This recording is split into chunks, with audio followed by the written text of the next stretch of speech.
Welcome, everybody. We're all thrown off because our clock is still on old time.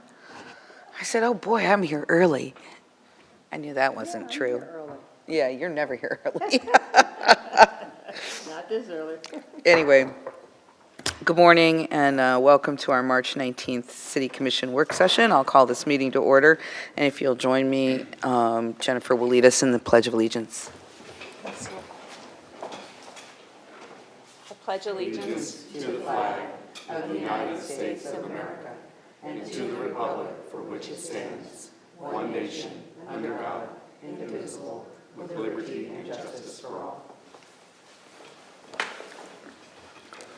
Okay, we'll go on to presentations, which is our Green Globe certification. I'll look to our team to step forward. We have Jorge, Nicole, Natalie, Amy, and any number of people from Harvard Jolly and Two Trails. Welcome. Good morning, Mayor, Vice Mayor, Commissioners. Nicole Delfino, Strategy and Sustainability Manager. I'm still in like a little bit of a vacation mode. I'm here today with Natalie Gass, our Sustainability Program Manager, and we've got some guests with us.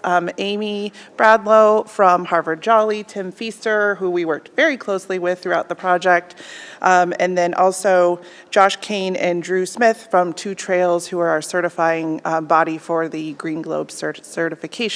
I'm going to pass it to Natalie. She should talk a little bit about what that entailed. Okay, great. Wonderful, Welcome, thank Natalie. you.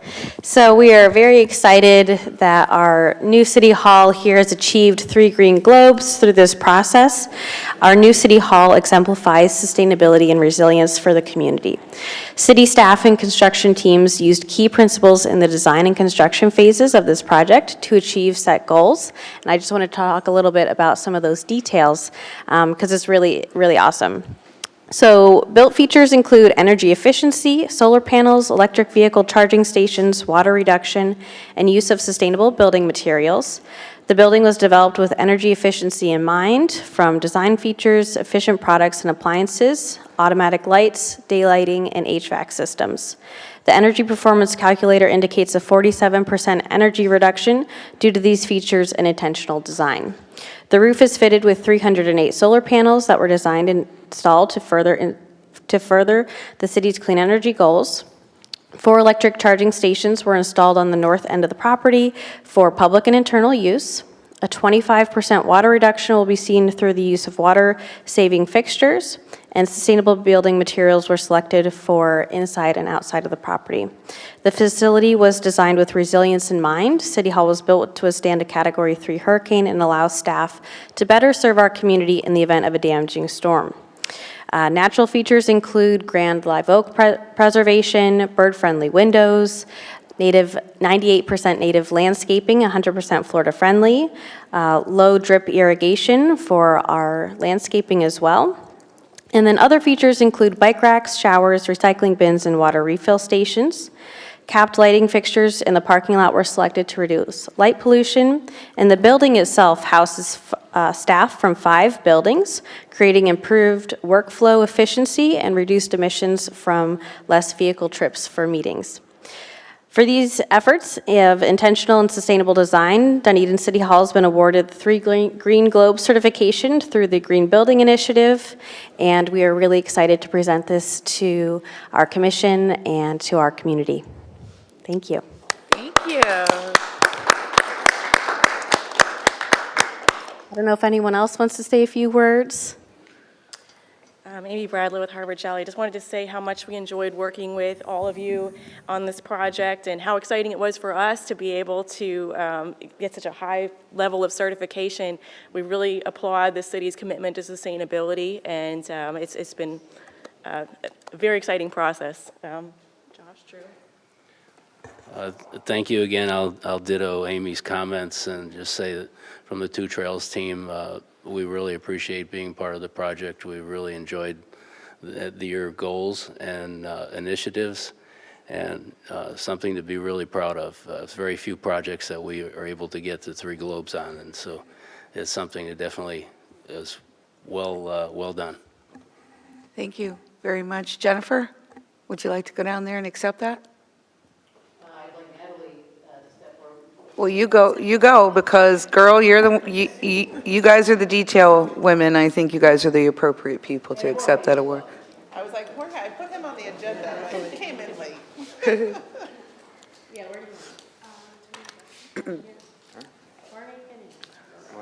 We'll all stand up here.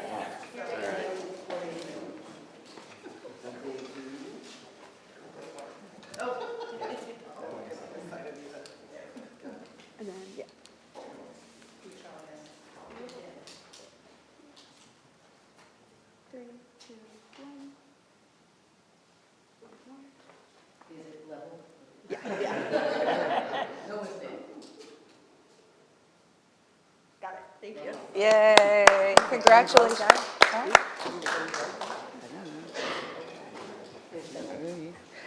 Thank you, everybody, and thanks for all the hard work.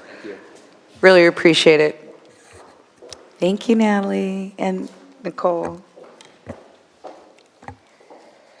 And thank you, Jennifer and Jorge and the entire City of Dunedin team that worked on the City Hall project. Doug, I know, was part of that. Sustainability was extremely important to us in how we approached this. And, you know, you guys worked really hard to try to get us there. 3 Green Globes is an accomplishment. It really is an example for the community. We're very proud of it. Well, and we're proud of you. Thank you. Okay, now's the time for citizen input. Anybody wishing to come forward and speak to any item that's not already on the agenda, please feel free to come forward and do so. All right, we'll go to consent agenda. We have the approval of the minutes from the 2:20 work session, board and committee appointments to the Firefighter Pension Board, Hammock Advisory Committee, Local Planning Agency, Public Relations Advisory Action Committee, as well as the award of the general engineering consultant for design services for a filter feed pump replacement project in the amount of $136,000. Are there any items to be pulled? Seeing or hearing none, can I have a motion to approve? So moved. Second. Okay, Vice Mayor Franey and Commissioner Walker. Is there any public input on any of these items? Okay, all in favor signify by saying aye. Aye. Any opposed? Motion passes unanimously. Okay, we'll move on to action items. Resolution 2404, fiscal year 2024, first budget amendment. Jennifer, would you please read Resolution 2404 by title only? Resolution 2404, a resolution of the City Commission of the City of Dunedin, Florida, amending the city's operating and capital budget for fiscal year beginning October 1, 2023, and ending September 30th, 2024, and providing for an effective date. That was Resolution 24-04, read by title only. Thank you, Jennifer. Can I have a motion to approve? So move. Okay, Commissioner Gao and Vice Mayor Franey. Les and Ashley. Good morning, Mayor, Vice Mayor, Commissioners. Les Tyler, the Finance Director. I'm here with Ashley Kempton, our Budget Manager. This item is Resolution 2404, and this is amending our fiscal year 24 operating and capital budget. The total budget amendment in this staffing is an increase in appropriations of $46.1 million in various funds in fiscal year 24. This is the first budget amendment for this year. The purpose of the carry-forward budget amendment is to appropriate carry-forward encumbrances and project budgets from fiscal year 23 into fiscal year 24. Outstanding encumbrances result when purchase orders have been created during the fiscal year, but the goods and services have not been invoiced or shipped as of September 30th, 2023 year-end date. At the end of each fiscal year, encumbrances and the funds that have been budgeted in the prior year are carried forward into the next fiscal year through this process. The encumbered items to be carried forward from fiscal year 23 to fiscal year 24 total $15,404,000, and the detailed list is in attachment C in the staffing report. And in addition, the other carry forward amounts are for project budgets that were not completed or started as of September 30th, 2023, and the total amount of those are $30,667,000. And the detailed list of projects are in Attachment D of the staff report. I want to mention that staff will be going over all the projects, the BPI projects and the CIP projects in the fiscal year 24 business plan, in our business plan update that will be this Thursday morning beginning at 9 a.m. The department heads will be provided an update on the key projects. It'll be an epic goal order and also a department order at that meeting. And I want to mention that on the last page in the staffing is our fund balance impact. We always show our fund balance impact with our budget amendments, and that's Attachment E in the staffing report. And it shows the respective fund balances for each fund. With the exception of the Public Art Fund, all the funds are meeting or exceeding their reserve requirements and target levels and have a positive fund balance. The Public Art Fund did not bring in any revenue. The revenue was zero in 2023, and which resulted in a decrease in the estimated fund balance, and so it's a slightly negative fund balance projected for 2024. I did want to mention the general fund. Estimated available reserve balance is projected to be 26.2% or $10.3 million at the end of 24. This is well above our target level of 15%. This is very close to the reserve amount that staff shared with your commission on February 6th, where we provided a general fund update. And at that meeting, our estimated available reserve was projected to be 27%, and it's slightly less than that 26.2%. We had a few year-end audit adjustments that impacted that balance some. So this is good news as we move into the 25 budget cycle. That concludes our general comments. I'd be happy to answer any questions. Thanks. Okay, questions for Les or Ashley? Vice Mayor, anything? I don't really have anything. Okay. Commissioner? Thank you. Uh-huh. Thank you, Mayor. This is quite a large sum of monies that we're moving forward at 46 in total, and 46 million. Without getting into very much of the detail, that's about 10 million more than the previous year, and then quite a bit more from the previous years from that. Does that tell us anything? Do we have any concern? I'm just asking an open question.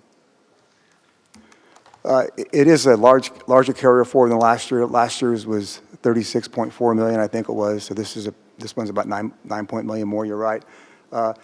I think that we've got the funds that had the largest increases this year compared to last year were the ARPA fund. Last year's that increased almost 5 million today compared to a year ago, and a lot of that is just we've got projects that are moving forward currently, and they're golf course projects, Skinner projects. So I think from that standpoint, that's a positive thing because we're spending dollars on the golf course as we speak today, and then we've got Skinner Boulevard starting up too. So I think that's why that increased. So that was about 5 million increase, and the other increase was the water sewer fund. The water sewer fund had an increase of about another 5 million compared to last year, and that's just I think that mainly is projects. Some of the project budgets have increased over time, and I think that's a lot of what that difference is. Just project budgets have increased over the year. There's a huge amount on the water side, and then I understand the ARPA, waiting to get things done and things happening. So it really doesn't. There's no major concern about that steep increase at this point in time. Correct? Oh, that's what you're saying. Yeah, I think, I think it's for mainly those two reasons. I think ARPA I mentioned, and then I think a lot of the water sewer. There's a few more projects, but I think a lot of it is some of the budgets have gone up, so the carryover's more. Mayor, may I? Yes, ma'am. Commissioner, may I add to that?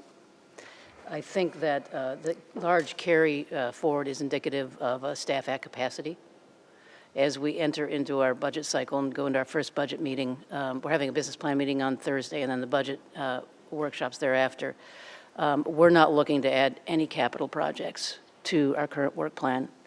We need to finish what we started, and that's why we have a larger carry forward. So I just wanted to say that for the record. I did brief all of you the same way yesterday. And Mayor, if I may, I think it's indicative, and correct me if I'm wrong, of the fact we've got staffing issues in keeping our staffing levels full. I know we're working on that. I see we've gone down to maybe another 10 notches, but we're still got some critical openings that are stopping us. We do in engineering which gives and us project management. surplus money as well as not enough people to do the work. Correct. We are, I mean, we're working on our capital projects steadily, but the staffing is concerning, and additional projects would be very concerning for us. We have some large capital projects in our business plan right now, as all of you know. Thank you, Commissioner. I know it's your spot. Can I ask a question on that? Please, yes, ma'am. So Thursday, we'll be going over the business plan, and usually we're doing an offsite. Sorry. Thursday, we'll be going over our business plan. Usually, we do an offsite strategic planning, but for lack of time, I know we're not doing that this year, so we're just going to go over our business plan, and usually during that time, we as commissioners are able to throw forward and kind of talk about different things that we want to see us work on for next year. And as you briefed us, you don't want any capital projects Correct, brought forward, correct. but you are okay with other things, right? So it depends on, and you're talking about programs, really? Yeah. Initiatives. There are quite a few that we're working on that are already in the business plan. And it really depends on what that initiatives, what that program is, Mayor. So you want to kind of continue what we've been doing the last couple of years, and that's one thing per person kind of thing, Yes? if that? Yes. Okay. Thank you. I'm sorry, John. Good comment, if that. Yeah, if that. If that. So that led to a few other issues, questions here, and I can summarize it probably in one. A comment was made how our reserves are higher than what we expected, and we've been hearing that just recently, and that was obviously through some increased revenue. Also could have been affected through some decrease in costs in the general fund, for example, although not significantly in my conversation with the city manager, but that was part of it, correct? So, and then in conjunction with that increase in some of the cases came from, I'll just say, suppliers of services to our community that increased somewhat significantly, and we were concerned about that in the past. And so I think we need to at least take that into consideration as we go forward for even in the concept for budgeting. Right. You have an increase like, for example, 14% on your electricity. That takes a hit on somebody someplace, even though people have a tendency to say, well, it's sometimes normally small numbers. Those are sometimes big numbers when you're not receiving that kind of an increase. But is that correct, pretty much? Yeah, that is correct. Yeah, in ’23, our revenues came in better than projected in some key areas, and some of them were some of our franchise fee revenue that comes through for electric service charges. Rates increased to the ratepayers, and so our revenue did get an increase as a result of that. But and also, as you mentioned, we were under budget plan. Our expenses were lower than budget in 2023 as well, and that helped too. So in the general fund, so it was a combination of both. But the revenues were the major driver in having that additional fund balance carryover. Thank you for the input. Thank you, Mayor. Commissioner? No questions. Yes, ma'am. Thank you, Mayor. So, whenever we, get a report where we've got a positive or negative trend that's occurring, and we go from 36 million to the 40+ million carry forward, we always need to take a look at what the root cause of that is. And I completely understand the staffing and that part of it, and I think that's a partial answer. My question would be is that there's another aspect to this which pertains to project timelines. Are you in a position to just take a look at the encumbrances in the project carry forwards? How much of, is there a percentage breakout of what constitutes a staffing issue or a project timeline slip? Is that, hopefully that makes sense. Yeah, well, we meet with all the departments. We sit down, Ashley and I sit down with all the departments and walk through every project, and we, some of these are purchase orders where we've got a contract in place, and we began work, so those we have to carry over basically because we're under contract, you know. So, but then the other piece of the project ones that I mentioned that are the larger number, the $30 million number, and with those we sat down with each of the project managers and determined, you know, if we know a project is not going to be started by before October 1st of '24, then we would not carry it over, and we would say, let's rebudget that in '25. And we have that conversation. So we basically walk through the departments to identify, you know, which projects do we expect to have activity in this fiscal year through September 30th, 2024, and then we base the carryover amounts, you know, based on that discussion with the project managers in general. That's kind of our process, if that answers your question. Yeah, no, it does. You know, just from a, again, root cause and corrective action, you know, if, you know, you're running a business, and you're starting to see a backlog in your account payables, you know, that you need to take a look at that. And anyway, I think the explanation you provided is adequate. Okay, thank you. Okay, I don't have any questions, so I'll open it up to the public. Anybody from the public wish to speak to this? Okay, I'll go back to Commissioner Gao. Thank you, Mayor. Carry forwards are also part of business. I think it's going to be very rare, if ever, that you don't have carry forwards in your budget. But that doesn't mean that we just accept them and there isn't a concern for them. As the comments have already been made up here, there's always a concern. And for ours, it's either quantity or number of small projects, or it's large projects with large dollar values.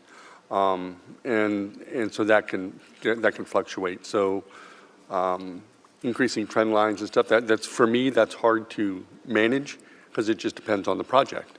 But I think the explanation this morning is adequate. I know that we've talked over the last couple of years over limiting the number of projects from the commission and just let staff just do their job. And so I think we're hearing that again, and I think that's also a trend line that we need to listen to. So thank you very much for the presentation. Thank you. Vice Mayor? So I think, if any, is the key, because I think we've got a lot of projects going on. Clearly, staffing, everybody's having labor issues around the country still. We seem to be getting better, but we still have a ways to go. And also making sure we retain the people we do have. And we've got big projects this year. I mean, that's the big thing. Like, you know, because we want our eyes all over that golf course, and we want our eyes all over our pool, and we want our eyes all over Skinner. So, you know, we have to kind of follow the lead, I think, of our city manager, that if we're going to demand that these projects are done in detail and well, you know, we just have to be careful what we put on everybody, considering what the challenges are. So anyway, that's the message I get, the takeaway I get, and the rest we'll talk about during budget, I guess. Thank you. Okay, Vice Mayor? I mean, Commissioner? Thank you. No problem. The questions that I asked really resolve some of the thoughts that I had in my mind, and I just wanted to put them out in the front. And I think sounds like we're sort of on top of that. I certainly identifies where we brought on and are spending an additional, what is it, $62,000 or something to have a construction. Shall I say? I'll use this terminology that I'm familiar with, a construction manager on site at the golf course. So I think we're pretty covered on some of those issues. It's just a matter of we just ended up with a lot of money left over here, and I do understand how that happened, particularly with ARPA, and just trying to get some of these things done. So I just wanted to bring that. I wanted to bring that up just from the concept of understanding that it had gotten large, that it is large, and that we need to be careful of what we do this year to make sure we get these projects done. So appreciate your input. Thank you. Commissioner Walker? Yeah, and I would agree. This is the part of doing business, is this is going to happen. But I will just add one comment in terms of what we're having to do here in this decision that we're making today is just, it's indicative of the fact that we were able to make some very large decisions in the last year because of the financial position that the city is in, which is very good. And testament to you and your staff and everything going forward with that. So, yeah, I'm very, very comfortable with this. Thank you. Thank you, Commissioner. When I look at this, what it shows me is that we have a cushion in order to complete the enormous projects we have taken on in the last couple of years and will be also continuing to do in the next 2 years. And that's exactly what we need. And it's a cushion that doesn't eat into our operating budget, our operating cushion. And so that tells me that we've done our job well.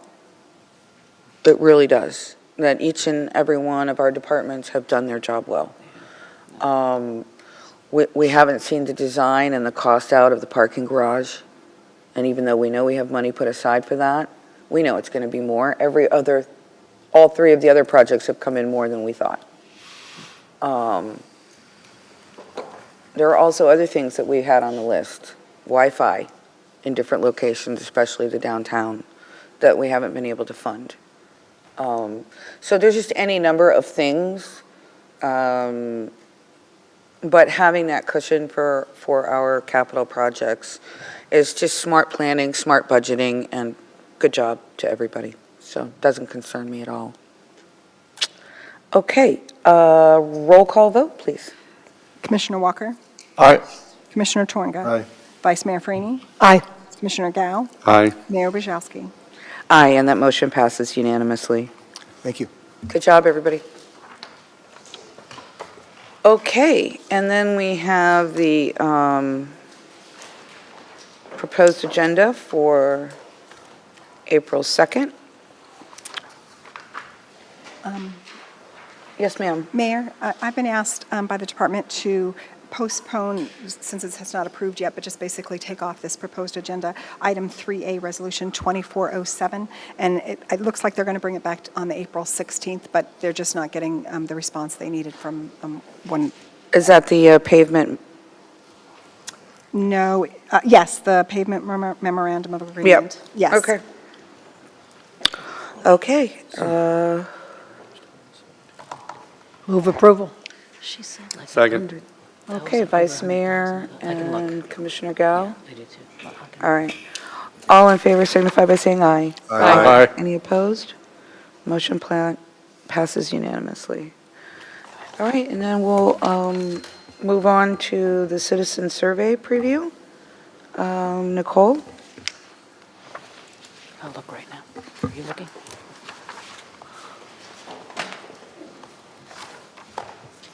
Good morning again, Mayor, Vice Mayor, Commissioners. Nicole Delfino, Strategy and Sustainability Manager, here to take a look and preview the 2024 Citizen Survey.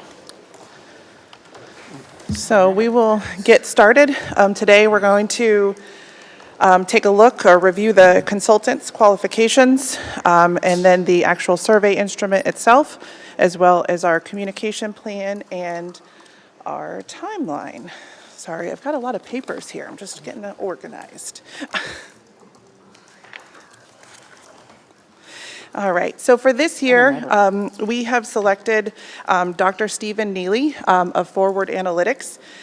His qualifications are quite robust. He has an MBA in Business Administration, a master's degree in Social and Public Policy Analysis, and a PhD in Public Administration. He also serves as a professor of Public Administration. He teaches both undergraduate and graduate level classes in the areas of public policy, quantitative analysis, and survey research. As a research consultant, he conducts research in the areas of public policy, public affairs, social media, education. And he has written a number of peer-reviewed public administration publications, opinion papers, lectures, and he also conducts national, state, and municipal level survey research. He's often in the news and on Tampa Bay Times, if you have seen his name pop up there. Unfortunately, he had a prior commitment. His university is going through reaccreditation, and today is like their big day to deal with that. So he apologizes, but he will be here in May for the survey presentation itself. As far as the survey information, again, we've had this discussion a few times in the past. We want to duplicate surveys year over year as closely as we can so that we can provide comparison purposes. We will review some of the modified questions that are in this year's survey. Specifically, we added items on parking and traffic, some capital projects and strategic planning priorities. The survey is about 30 questions, and then there are some demographic questions as well. The timeline, which we'll go over, is that the survey will open on Monday, March 25th, and run for approximately 3 weeks. We've had surveys run at different periods of time, and there's kind of a diminishing return after the 3 weeks. We don't see a lot of additional participation that would warrant keeping it open. We will, of course, assess as we get to that point to see where we are in our numbers and adjust if we need to. As far as a communication plan, it's a multi-pronged strategy. We've been working with the communications team. The project page, which will be on the website, has been created. It will go live this Thursday as it accompanies a post in the Dunedin newsletter. We also created graphics and flyers, which we'll distribute throughout both our buildings and the community. We've got, like as I mentioned, the pre-survey blog post coming this Thursday, and then we'll continue to post during the survey period. In addition, communications team is providing a direct email campaign as a special e-newsletter just for the survey, and that reaches about 8,000 subscribers.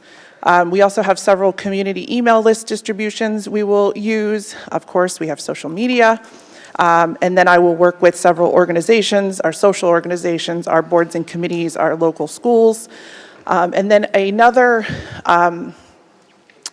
strategy, actually, that was brought up by Dr. Neely was to engage some community ambassadors. So for those populations that we know we have a hard time reaching, which are young families, minority males, and renters, we will work, to work with some community ambassadors that can then go into their organizations, their apartment complexes, their churches, whatever it may be, and say, can you help us get, 10 surveys? So that's something that he has seen a lot of success with. So I'll take any recommendations for community ambassadors that you may have. So that would be a great opportunity. Yes, ma'am. Thank you, Nicole.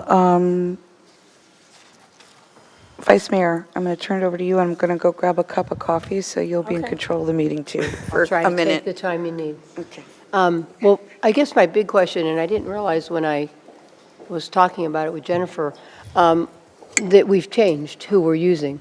So when I look at consistency, I mean, I know the group we used, very experienced, did a lot of business. St. Pete Clearwater has done a lot of entities, and it's their thing. So, I know there's a price difference. I get that. To me, it's pennies on the dollar in terms of consistency. Why are we changing? I really felt that the experience that Dr. Neely has with public administration, municipal governments, even just his comments as we went through the survey, he of course has all of the previous survey data, both by their reports and then by their raw data. So he will give his own view of that. I felt that he provided some really good feedback on things that needed to be changed, some minor tweaks. There were some leading questions questions we felt in the previous surveys. It's just his experience with, dealing with communities and his experience with survey research in general that really stood out as far as moving forward with him. I think it's also, if I may add, Vice Mayor, that his use of AI as well for results, the survey results, and they'll be much more immediate as far as our budget process goes as well. When you say immediate, what do you mean? In terms of the analysis, you want to talk a little bit about that, Nicole? Yeah, and that's We've gotten his analysis pretty quickly, because I had looked back at some of our prior, but, okay, go ahead. Yeah, I mean, following the closing of the survey period, which will be in April, Dr. Neely will require 1 to 2 weeks to do the assessment and provide us with a draft report. So we'll have that late April, early May. So that will be helpful as you go into your budget discussions, if there's anything that's standing out. Jennifer mentioned the AI tool. They've seen a lot of success using this tool, particularly when it comes to open-ended questions, and really getting some qualitative data where the AI tool is mining keywords, key items that are kind of popping up throughout the open-ended questions. So we're really excited. We've seen some examples of that work that he has done with other communities, such as Lakeland, where it's been a really great tool to summarize that data. Yeah, I was going to ask that question. Obviously, we know Ann, I can't think of the company, Data Research, whatever, and vast experience. What has he done? I mean, in terms of actual surveys for communities? Right now, I am aware of his Longboat Key and his Lakeland. I can certainly get some additional information, for other surveys that he's done with other communities. I unfortunately didn't ask that question. I have his, let's see.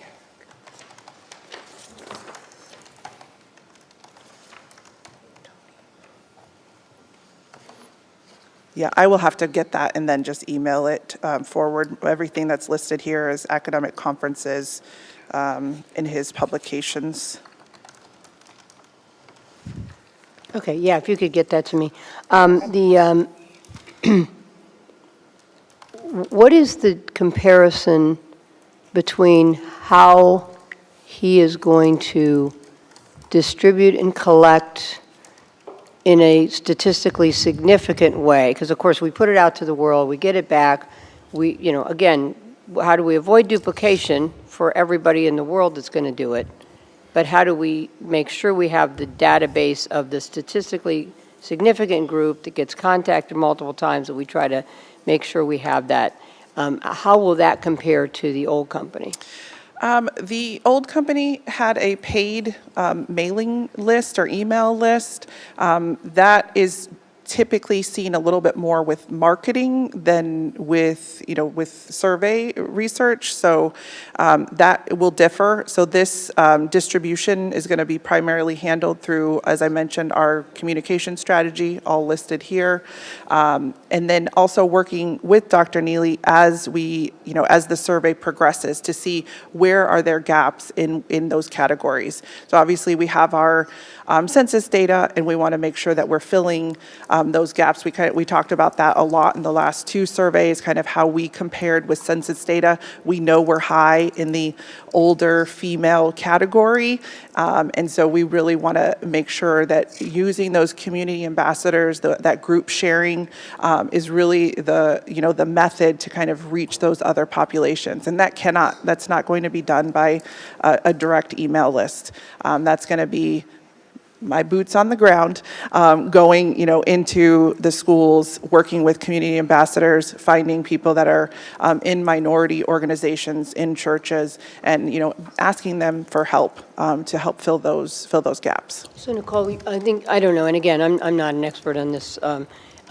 Clearly, your old company and this gentleman appears to be, but I know that the principle always is, you have a random group that you make sure that you just have spread it across the demographics, and you contact them like 7 times. I mean, in the old days, you did the old home phone stuff, and you would get it, but you'd have some biases even in that. But so now, I think there was 7 tries to get to somebody, so you had that group that was a statistically significant group, and then you tried to get the whole, if you could get all all the citizens to do it, you do it. I guess I'm just, this sounds more like we're going to try to get the world, but does that create statistical significance to make sure that we have not missed? So he will certainly talk about that quite a bit when he provides the report out. Again, I can't speak to where we will land kind of until we get there. We know even in the last surveys, we weren't getting the people that we needed to get. We knew that we had more work to do in those categories that aren't well represented or representative. And so that's where, this is where that comes into more focused work with those community ambassadors, reaching the renters, apartment complexes, HOAs, whatever, wherever we can find those people so that we can get so that there can be a really good representative sample. Dr. Neely will probably say that any community survey, it may not be that's statistically sound because it's not a randomized, across. It's the people who are going to choose to engage in it. So he. Well, correct. That's kind of my point, though. Right. My And point that's- was, we tried to get as many people, and you can get some inherent biases with that, but we also had kind of the control group that was, got called 7 times and you tried to make sure you had at least that type of random group that was the control group, so to speak. Right. And that's all I'm saying, is I put a lot of faith in this, and I preach about it to people when they ask me questions about what's important to us, what's important to the community. So for me, at the end of the day, I had a lot of faith in the old company in terms of making sure, but I get, this guy's got, this gentleman obviously has good references. I don't know what he's done. I'm just concerned. At the end of the day, I want something we can rely on and then people can have faith in, more importantly, that it's not blah, blah, blah, blah, government telling us, what we think because you've read something that wasn't. So, I'm on a soapbox a little bit, but I am concerned because I just, with the change, and I guess my other question, unless you want to respond to any of that. No. Jennifer, can you add any words of wisdom here? Are you? Well, I do think, though, that if we continue to reach out to the same demographic, to the same group, we're going to get the same results. So, Well, when I say that, every time you do it, you do a new control group. right. You're doing a random control, but, okay. Yeah, so, and, as far as, I think it was RDA, right, Research Data Analysis? RDS, yeah. Yeah, RDS. I thought that they were an excellent survey group. But Ann was amazing, I thought. Ann was amazing. Fantastic, yeah. She really was. I do think that at some point we need a fresh look at it, a fresh look at the survey. And I like the work that Dr. Neely did as far as some of the tweaks that Nicole is going to go over. I like the communications plan as far as who we're going to reach out to. I do think that there are those demographics that we traditionally, in our 2019 survey and our 2022 survey, that we did not reach, and I'm glad that we're going to reach out to them as well. So I understand, Vice Mayor, you and I have discussed it, and I've heard you out in the community as far as the faith that we all put in this survey in order to as a basis for our budget. So, and we don't take that lightly as staff. So when we come back and do our presentation, we'll certainly I'm just trying to describe avoid. that for you. I'm just trying to avoid, when you put it out there to the world and you try to get, and I agree, if you can get everybody to take it, it's great. But when you put it out to the world, sometimes you might get 500 out of, let's say 5,000 recipients that are pickleball people, 1,000. Because, and so there's always They're that taking it, control right. group as well to make sure you're balancing those and seeing, okay, what's biased, what's, how does that fit together? So, again, I'm not a research, expert, so I have to lean on you guys. The other question I had was on the, when I look at the survey, and maybe you can get this to us, but other than the yellowed areas that have been added, there are other changes from the last survey. Like, there's a lot of other changes, and where some things have been taken out and some things have been added. Can you get us that type of a strike and add, so we're clear? Yeah, I certainly can work on that. There certainly were some, moving around of some questions and some parts, as far as consolidating. There's, if there was some duplicative questions, those were consolidated as far as satisfaction questions go. I will talk about a few of the items that were removed, and then the I noticed the items. tax one was removed. Yes. Yeah, so, yeah, my issue, again, with this, it's great to know what you added, but there was a lot of taken away here, and I think it's important to have that Okay. made clear. So, again, all in the consistency. I think that's what we're trying to do here. So the more that changes, the more, can you draw the same conclusions? That's my questions. Thank you, ma'am. Commissioner Twonga? Thank you, Mayor. We talked a little bit about the difference in cost between this. What is the difference in cost between this research group that we're utilizing this year compared to what the cost was in the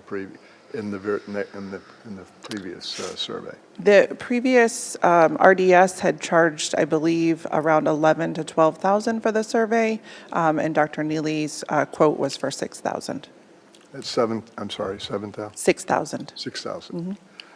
Thank you for that information. I just wanted to make a quick comment about this magical concept of AI. So just in summary, really all that means for me is not only in the data mining side, but in just looking for anything that might jump out that's different just because of the capacity of of AI being able to do that. But we've had very little experience with AI, even in surveys. And so this AI concept is it's big, it's huge, largely misunderstood.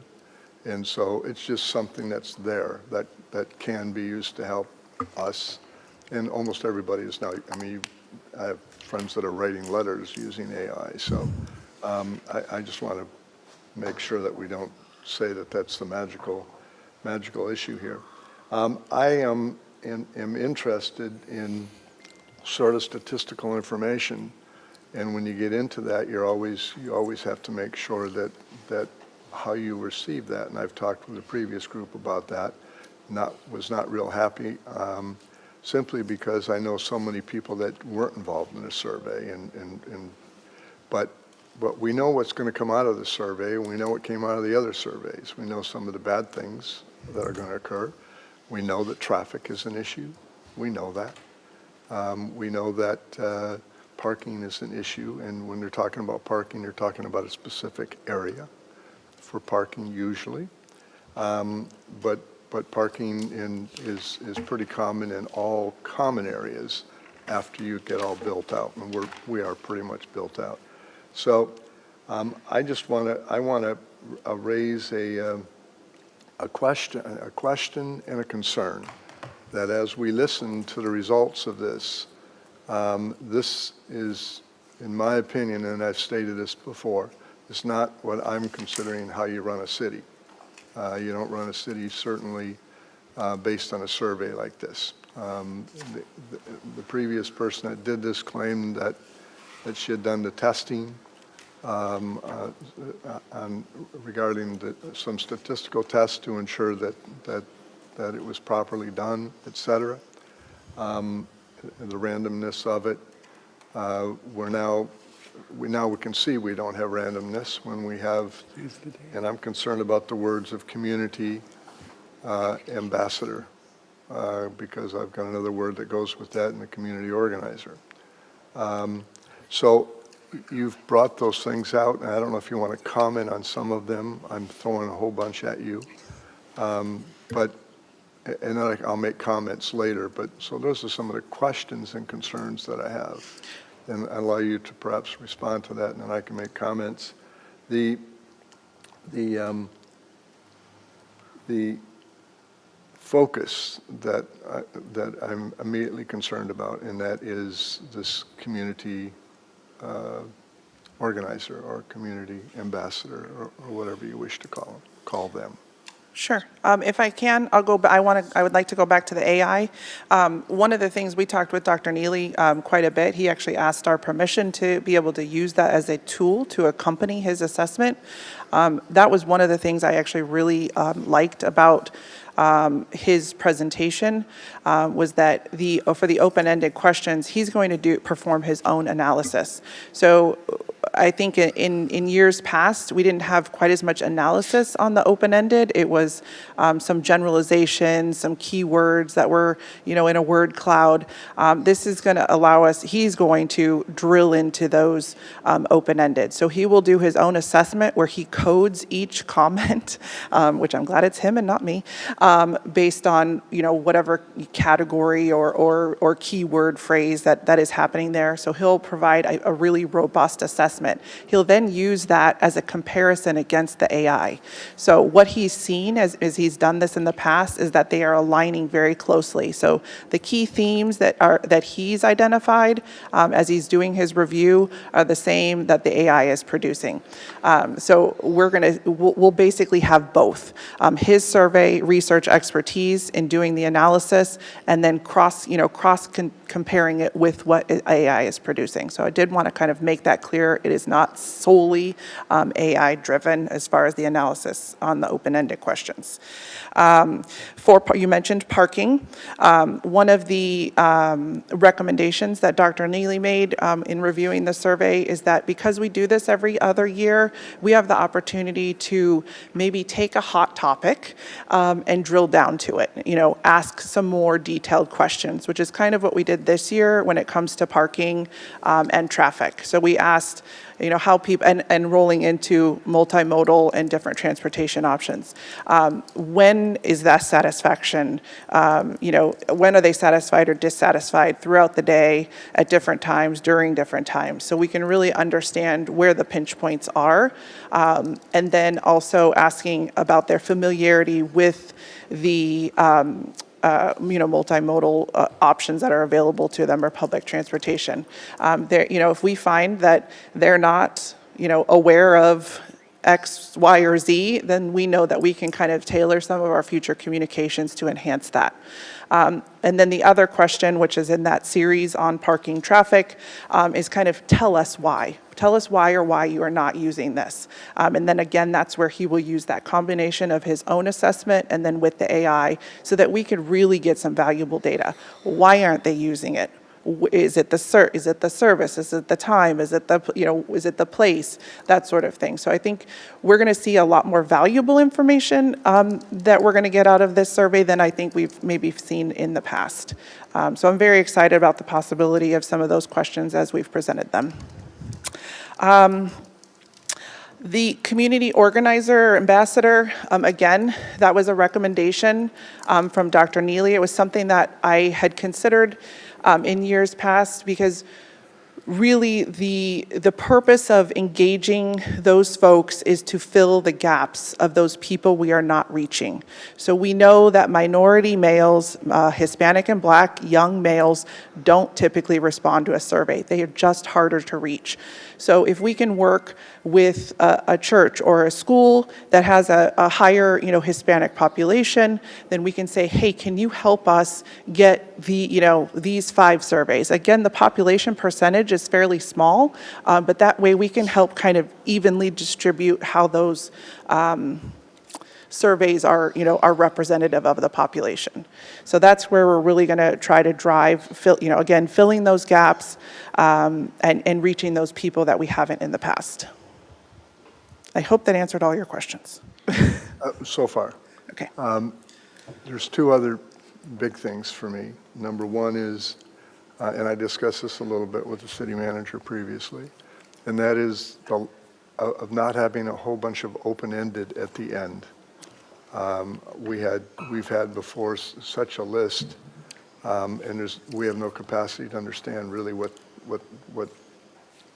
we're to do with that. I mean, is there an answer to that? Is there something we're supposed to do with that? So I trust that will be factored in, or we'll take that into serious consideration. And then second of all, and this is, I'm sorry, a little still a question. I'll just ask the question. we have a tendency to add things together. If we're going to add them together and say, see, they like us or they don't like us, don't bother to add them together, make them one point and tell us that. Rather than say, well, 85% are exceedingly happy or okay happy with us. Right away, when I hear that, from my experience in business, I right away think somebody's trying to push me in some direction, and they'll focus on that. And so I'd rather have it be the way the survey was conducted. If we asked a specific question, what is the answer to that, and rely on that, rather than making it almost sound like we're trying to either make something look bad, direct something. That's how I see it.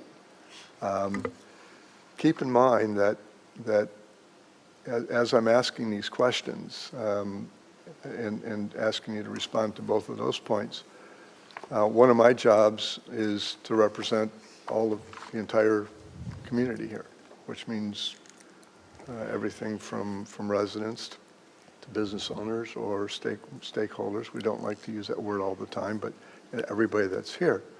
And if somebody were to come to ask me, should this be blue or should this be white? And if I had to make that decision, I would have to go back in my mind as quick as I could, if I didn't have the capacity to go and ask the question, to try to determine what color that should be. So meanwhile, I'm always listening to everybody and anybody that I can about anything, but I'm not going to get it all either, certainly. But we're always doing that. So that's why when I ask some of these two pointed questions, I have a concern about how we end up with those answers. If I may, for the open-ended questions, I believe we have 4. The 2 at the end were similar to those that have been in prior surveys. Jennifer and I actually talked about these quite a bit. Dr. Neely recommended keeping them in because they were consistent over time. I think that what we'll find is when he performs his assessment, if he says these are valuable, keep them, we can have that conversation. If they're not providing valuable information, we can have that conversation as well. But because, for some consistency, again, I think the assessment on the open-ended questions is going to look vastly different than it has in the past. So it will be interesting to see how that is presented in the report. As far as, the questions being consolidated, it's, again, while it's maybe standard or not, the report details, even in prior years' reports, details each of the categories. So I think we're going to see that across the board. When Dr. Neely puts his presentation together, you'll see percentages for each response. So excellent, good, fair, poor, unsure, or whatever the scale may be. So that will be included. Of course, for the presentation, we can only highlight so many things unless we want to be here for a very long time, which I'm happy to be. So that is where some of that consolidation occurs, but we'll certainly be sure as we present the findings that we, while they may be consolidated as excellent and good, we will highlight that, the figure for the excellent and the figure for the good. Just to highlight one thing. So I'm also talking about where people just give random comments and we write them all down. We get this long list. But you don't have to comment about that, but I just wanted to bring that out, so because we don't know what to do with that. Yeah, we have kept I'm just kind of glancing through, granted I'm only on page 10.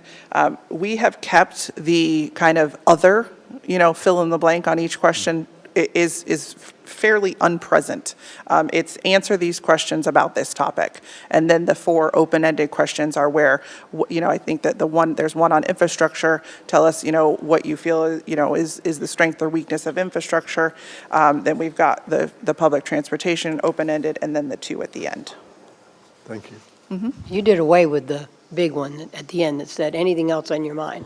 We don't ask that question. Yeah. Right. You did away with it. A survey expert is, in talking with Dr. Neely again, the comments that were, ask the questions that you can take action on. Yes. And I just was adding, sorry, John, I just wanted. Yeah. Because we did ask that, but we're doing away with it. That's That my only specific question. one is, what's there is, what do you most like? What do you most like? Oh my gosh. Yeah, Not I see living. I saw the two, but the Yes. big kind of very massive Yeah. open is gone. Yes, ma'am. Yeah, thank you, thank you, sorry, jump in. I just wanted to make sure that it doesn't creep in. That was my input. That was It my won't creep question. back in, I promise. Okay. Thank you. Commissioner? Thank you, Mayor. I want to preface, and I don't know whether these are comments or questions. I'm just going It's to ask fine. you for your input at the end.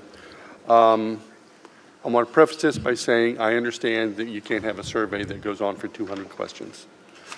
I'll just get to the gist of it. The only time bicycling and walking are asked in the survey is under Parks and Rec.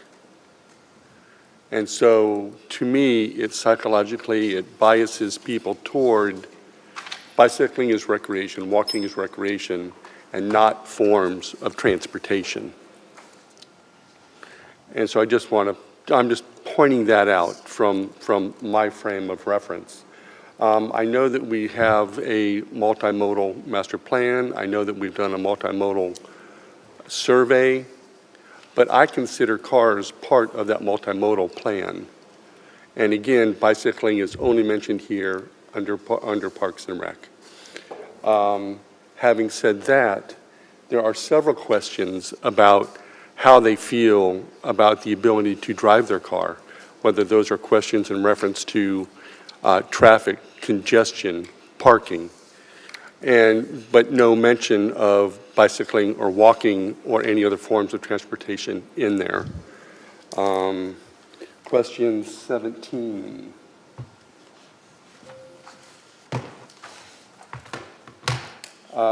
Next, we understand the availability of fried public parking in downtown. It just leads to, all those are about coming downtown, driving downtown, having trouble parking. Number 18, are you satisfied with the flow of traffic congestion? Again, it's talking about cars and driving downtown. How familiar are you with the following transit services? It mentioned transit services, but we don't mention riding your bike or walking. And so all those transit services imply you have to drive to get there. If you want the looper, come downtown, we'll drive you around. Jolly Trolley, I guess in public transit you can actually walk to the bus stop, but it's not really implied there. We're leaving out a spectrum, and I'm just wondering within our own framework and our own biases as elected officials, as staff, if we're not even really considering those as true forms of transportation. Let me see. Very good, Jeff, that's a really great comment. Number 22, how satisfied are you with the job that the city is doing with each of the following?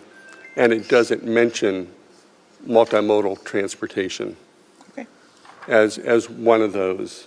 And I believe I missed the one, we asked about what are the major projects we would like that the residents would like the city to work on, and we have parking garage in there.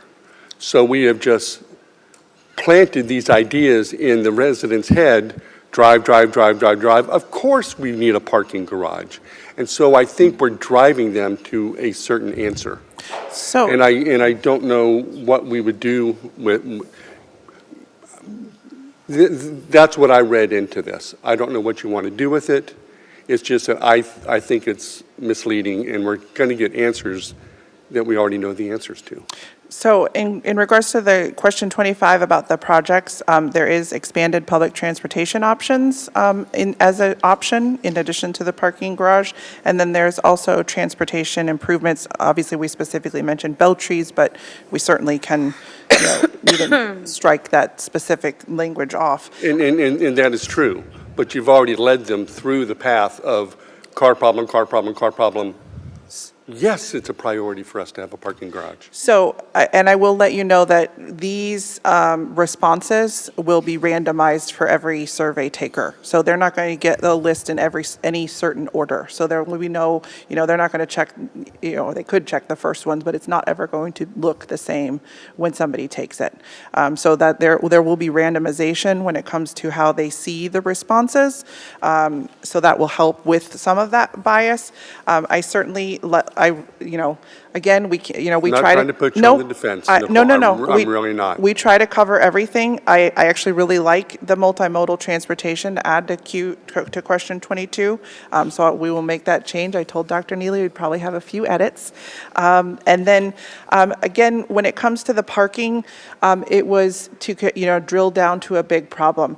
I don't know that I necessarily want to ask under Q19, how familiar are you with walking or biking, but we can certainly put, I can work with him about adding a question that we can get a little bit more detail on about walking and biking in the transportation section.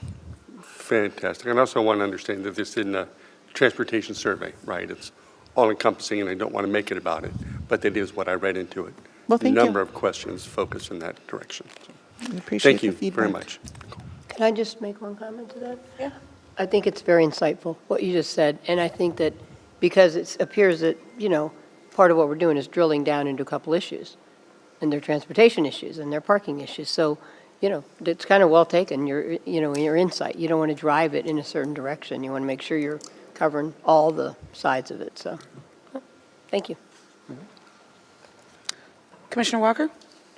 Yes, ma'am. Most of my questions have been asked, but I do want to, and that, when I took a look at this, I did take a look at it from the perspective of not driving towards a specific answer, and I think Commissioner Gal brought up a great point that I didn't catch.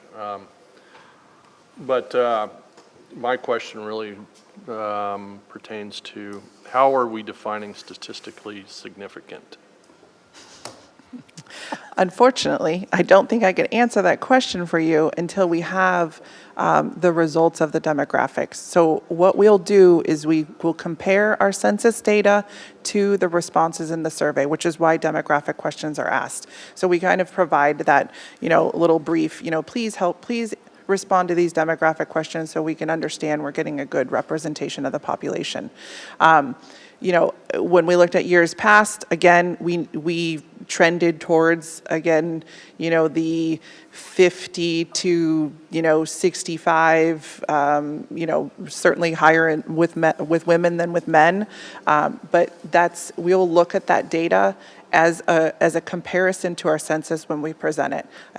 Until we're there, unfortunately, I can't tell you how statistically significant or sound the survey is, but we will certainly spend some time going over that, and I think you'll actually be really pleased with how Dr. Neely presents it and the information that he'll provide to you. That's fair. He's a super survey nerd. Yeah. Yeah. Well, I've got some other, but they're comments, so I'll defer. You can go ahead if you want. Okay. I mean, it's kind of workshop and Oh, thank you. a little bit more loosely. I don't want to have to go around again unless somebody wants to say something. Thank you. Yeah, appreciate that. So I'm glad that we went in a different direction with regards to the survey. I think we need a fresh look. I will say that from the results of the last survey, it was a little bit overwhelming and it was hard to draw a conclusion. I think I do believe that the community ambassador part of this, that actually is a kind of a great idea. Because I think if we get some people out there that are kind of cheerleaders in this regard, I think that will hopefully drive up response. The other part that I'm intrigued with is artificial intelligence, AI, and I think there's a lot of benefit here. First and foremost is the keyword search and drawing the threads out.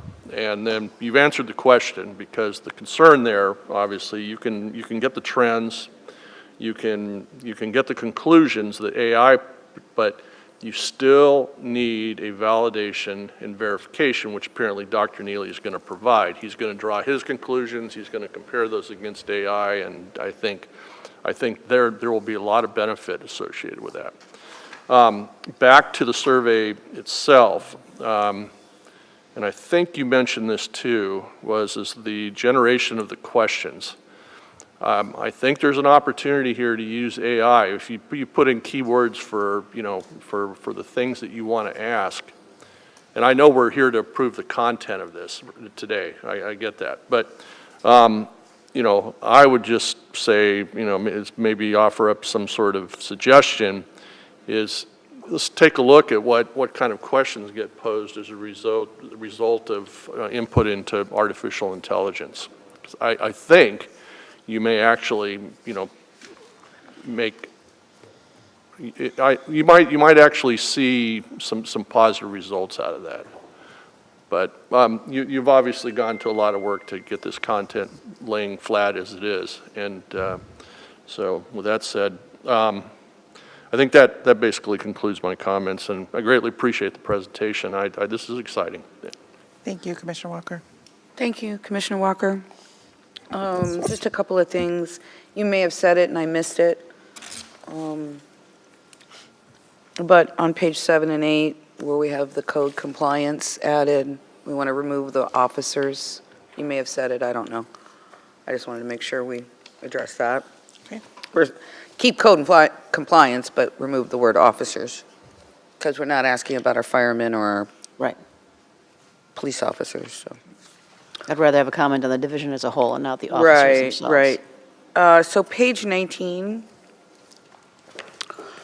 the question on there is, the City of Dunedin has limited funding available to allocate towards specific projects and initiatives throughout the year. From the list below, please identify the top 2, essentially. And when I look at it, there's 3 or 4 downtown things and then other things that are citywide. Given the fact that downtown has its own funding source for now, I believe that the downtown should have its own question and the other things have its own area.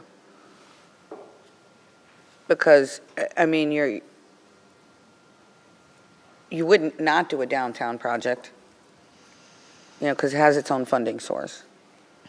So, I mean, I really think that those 2, and I mean, I know Jennifer and I kind of talked about it yesterday, and she said she could see the reasonability behind that. Yeah, I'd like to talk with Dr. Neely just to get his feedback, because some of these. I mean, I love the question. Yeah. I just think that if we're going to ask and maybe it's the top thing for downtown, and maybe it's the top 2 for the other area, I don't know. However you want to do it, I just don't think, because some of these are very specific to the downtown. And, I mean, are you really pitting a parking garage against a living shoreline? I mean, I think that, or drainage improvements. Do you see what I'm saying? To me, it's overall infrastructure and then in the downtown, and you can still say what your priority is in those 2 areas. Because I would look at it very differently.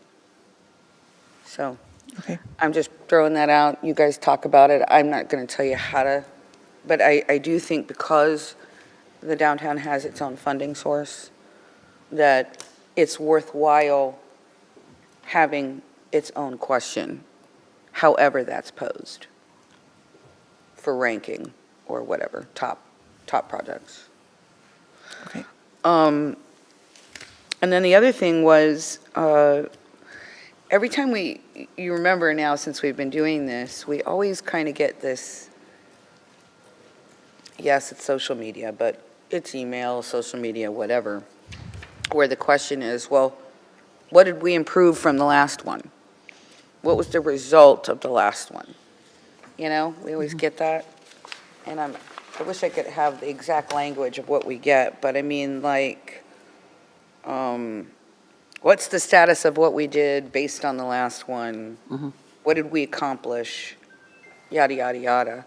So I don't know what your plan is, but I feel like we could possibly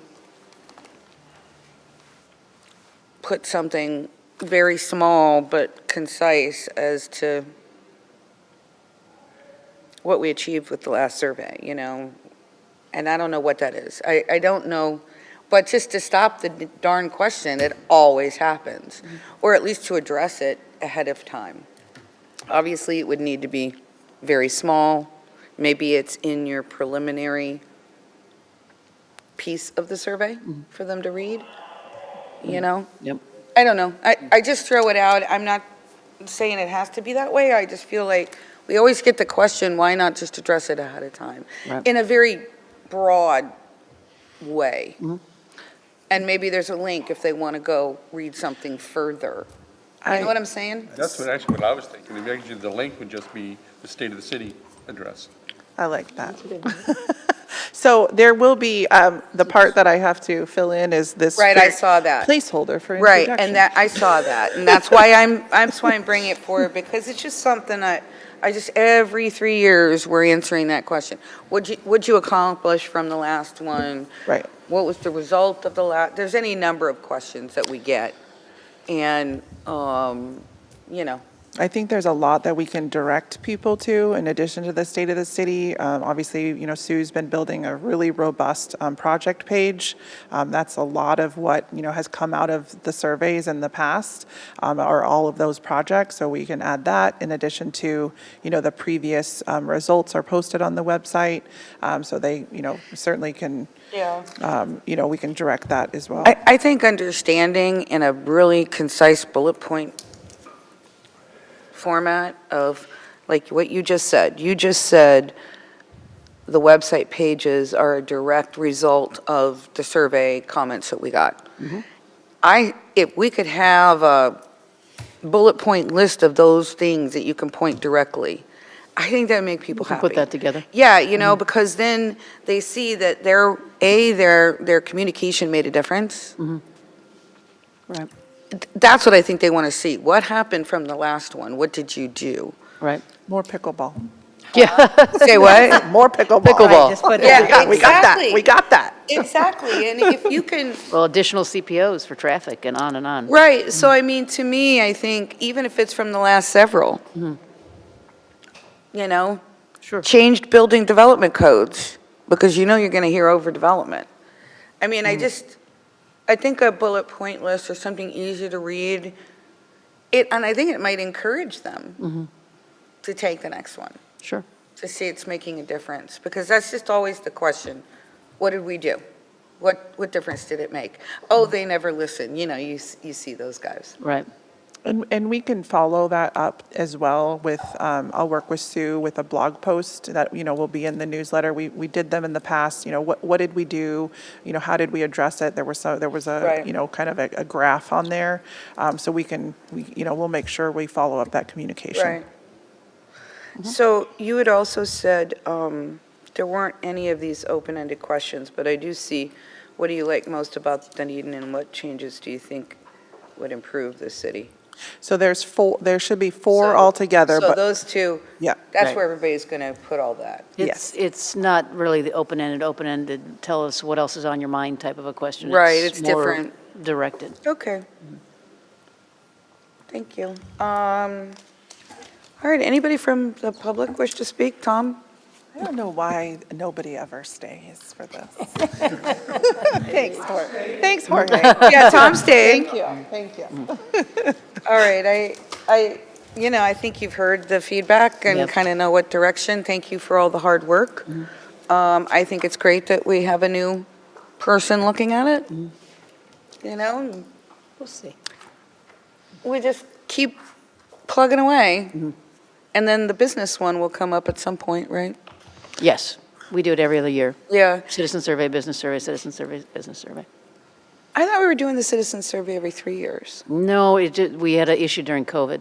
Oh, So we did gotcha. 2019 and 2022. Gotcha. Yeah. Okey dokey. Mayor, Yes, before you ma'am. move on, if I could just take a Sure. moment. Oh, that's right, Yeah. sorry, yep. Yeah, while Nicole is sitting there, before she gets up and runs upstairs, so we have a home rule hero in the house. Oh, Yeah, Nicole Delfino, yeah. She was notified yesterday by Florida League of Cities that she is a home rule hero. That's great. Of course she is. Yes. And so Great. Nicole's been spending time in Tallahassee, a lot of time with our lobbyist, who's very busy in Tallahassee. working on our appropriations and our legislative platform as well. So she really deserves it, and I'm proud of her, and well done, Nicole. Yay! Great job, girlfriend. Thank you very much. It was a interesting session, but we'll have that report to you in April. In April, that's right. Okey doke. Well, thanks, and thanks for your hard work on the survey as well. Perfect. And we'll be back in May with the results, and that's it. Alrighty, thank you. And look at that beautiful State of the City photo. I know. Okay, we'll move on to informational items, commission discussion. We didn't really get anything I didn't see anything from that. City clerk's update?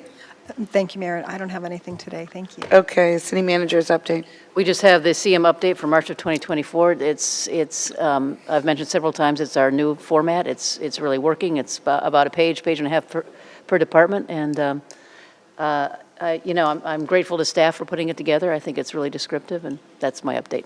Awesome. City attorney's update. Thank you. I have nothing today. All right, we'll go to commission comments. Vice Mayor, anything from your liaison? Thursday. No, I don't think I have anything. We're having a stellar Toronto Blue Jays spring training season, lots of sellouts, and I think it's going to be record-breaking, and already is. So that's very exciting, and so that's really my only update. We're excited, again, to have such a successful season in town. So nothing on TBRPC right now, though. Thank you. Okay. Vice Mayor, anything on your liaison stuff? I keep calling you Vice Mayor. That's where my head is today. It must be that darn clock, it's the messing with clock. me. It's only It's at the clock. 9:20. It's the clock. Somebody's got to come back to the city manager somehow, right? It's like Star Trek.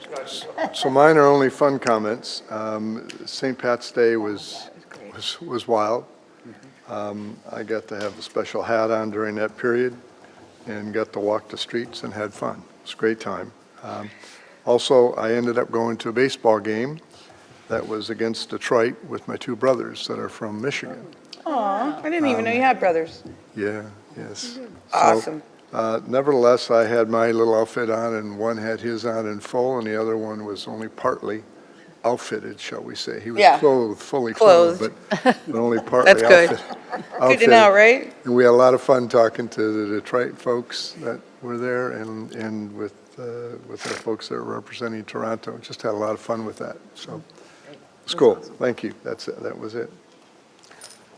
Commissioner, anything from your liaison positions? Sure, there's always something to say. Yeah. April 5th and 6th, right, we have our Pipe Band March, Friday, April 5th, and April 6th is our Highland Games. Very exciting. Everybody come on down. I also want to mention that I attended the Fort Pinellas Bike Ped Advisory Committee meeting yesterday, and just wanted to give a shout out to staff that Scott Daniels, if you all know Scott, who's a member of Friends of the Pinellas Trail and all around everywhere kind of guy, talked extensively to the crowd of about 30 people in the room about our State of the City address. And the standard it set for every other community.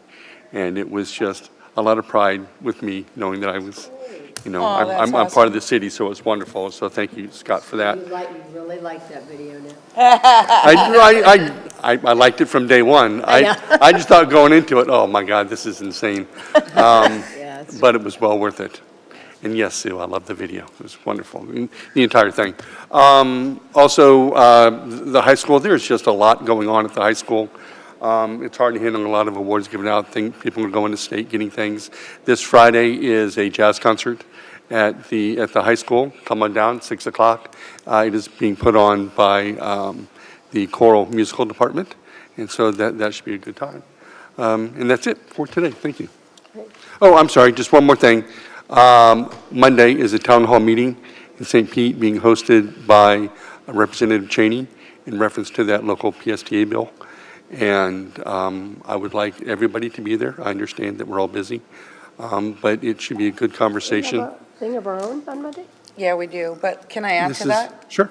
So, because it was on my list to bring up, but I'm glad you did.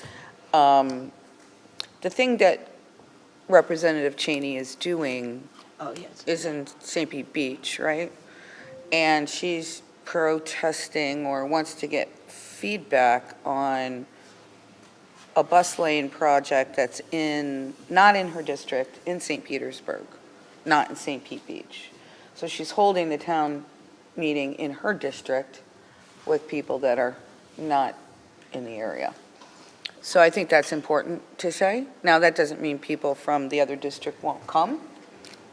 Okay, and this project that they're discussing has been in the work plan, I don't know, 5 or 6 years. And the city of St. Pete supports it. But it's the anti-bus lane, converting a lane to bus. That is when we're congested with traffic, which is, I get why someone wants to do that, I really do. I get why that's a concern. It shouldn't be a concern if everybody is rowing in a direction that is, the transit people are working on more transit, right? And the county people or Visit St. Pete Clearwater are working on more transit options for visitors to get them out of their car. If everybody's doing what they're supposed to, reducing a lane for a bus should not be a problem. So if you're going to advocate, if you're going to be mad, if you're going to stomp your feet, that's what should be being talked about, not stopping a project midway after it's 5 years in, not even in the district, and stomping your feet and saying, we have too much traffic in this area and don't want something. So that's basically what that meeting's Well, about. and to piggyback that, to also be data-driven. Right. And doesn't come from a feeling of, this is the way I feel about traffic, because all the studies have shown it does not negatively impact traffic. And it's the same way for the Drew Street project that was stopped. The traffic study showed that there will not be any damage done to traffic as a negative standpoint. So Yeah. let's also look through an honest lens and not just, this is how I feel. Because Right. certainly it's easy to go, they're shutting down a lane, of course, the first thing you go to is traffic. But let the data support your feeling. Yeah, and I think that's really important. There's also some special interest groups that are behind this, that are anti-transit. Right. I'll just leave it at that. But, so I think when any elected official wants to get public input, it should be transparent as to how it's being done. And to that end, I would think that this is actually step one. Yeah. And step one shouldn't have been 5, 6 sponsoring years a bill. ago. Well, sponsoring a bill Right, because you're upset about something. right, Let's have a town hall meeting, let's discuss it, let's talk about it. right. So actually, I do like this approach better. And hopefully it'll lead to not sponsoring a bill next year, but I doubt that, but. That bill got, like, It died by Yeah. one vote. Did it? I was wondering if it was close. Thank you to Senator Ruzan for Oh, having the okay. courage. Well, that's interesting. Right. Thank It you. it only took one person to do it, and he He stepped up. stepped up and did it. So thank you, Senator, very, very much. And that's I all didn't that I think it have. was close, so that's interesting. Thank you. Commissioner Walker? Yes, ma'am. Just two quick ones. We discussed the Dunedin Cares Gala, and the net on that was 112,000. So The net. net. That's great. Fantastic. They did phenomenal, so that's very good. And, which is all on your calendars, the Fine Arts Center Garden Party is when is on that? Sunday, the 16th of April. Sunday, the 14th? I was going to say, that's not, the 16th is not a Sunday. 16th is not a Sunday. It's the 14th. 14th. Sorry. Yes, Yeah. well, Sunday? I have the It is not- 21st. It is. Oh, my God, did I miss this? I have the 21st hold for 44th Annual Garden. Yeah, that's what I have Sorry, too. it's, sorry, Sunday, the April, 21st. April 21st. We got your back. We got Which your is a Yeah, we Sunday. totally got your back, Rob. Where's, do we know where it's going to be yet? Yes, yes, Oh. it's at, Okay, Jorge, Yeah. would you like to come up and tell us? It's probably burned in your brain. Yeah, I think Rob knows.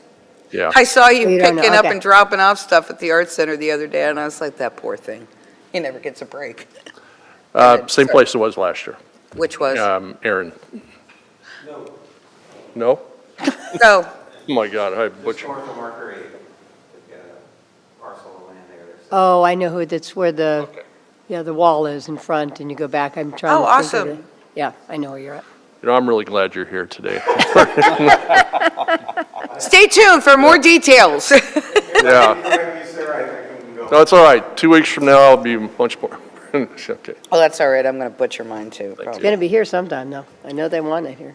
As you guys know, the History Museum postponed the History Comes Alive. There's a new Facebook event date. I won't even try and tell you what it is because I know don't what it remember. is. Did they change it? Because they 30th. moved it to the 30th, which is the Saturday of Easter weekend, Which seems a little okay, bit. don't even get me. I'm just delivering information. Okay.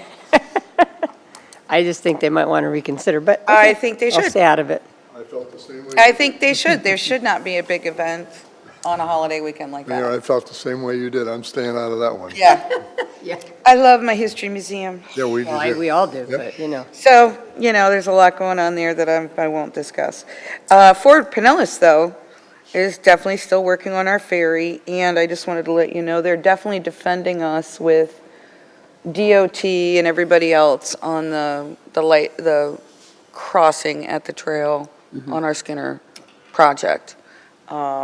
They have very verbally come forward and said they would prefer a traffic light versus the, whatever we were calling that other thing.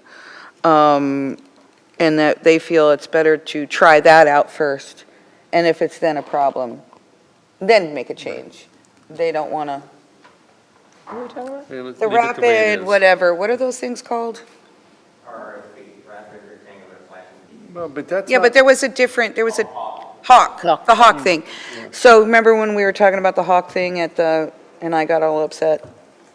Yes, I remember Oh, it. I You have to remember that. didn't notice at all. There's a few times that come to mind when you've been upset, so, yeah. So, I'm just telling you that they Yeah. agree. Way more specific than Now, that. Forward Pinellas agrees. Sorry. Okay. Yeah, that could be any given day, right?